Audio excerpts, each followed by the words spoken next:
Did you know that almost half the population of the Hispanics here in San Antonio have fatty liver? In the Hispanic culture, my family, I grew up eating traditional Hispanic food, the rice, the beans, and I remember my mom putting lard in the beans while they're cooking, the tortillas. All of that was very delicious, and the tacos, all the foods that we grow up eating.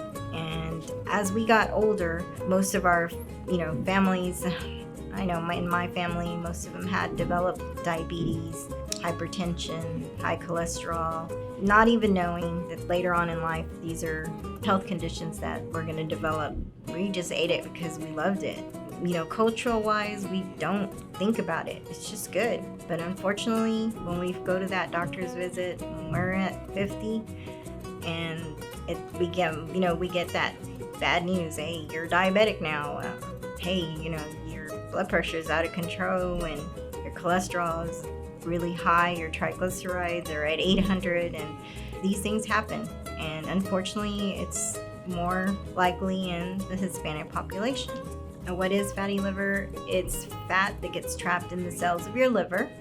And if you don't change your diet or add exercise to your diet, can develop into the next stage of fatty liver, which is called NASH. And basically that means fatty liver with inflammation.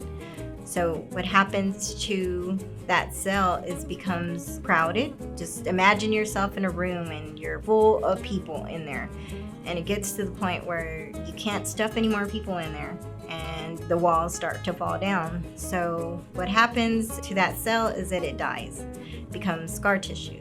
So over time you lose those cells, and if they keep dying, then your liver starts to move in the direction of becoming cirrhotic.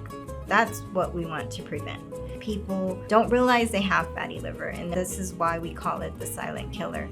So in order to prevent that, if you have been told you have fatty liver and you haven't done anything about it, here at CTT we do offer the fiber scan to check your liver, and we also have studies that would help reduce the fat in your liver, as well as help you if you've already progressed to the next stage. So come over to CTT, have that free fiber scan done, check your liver, and we can see what we can do to help you get into a liver study with us here.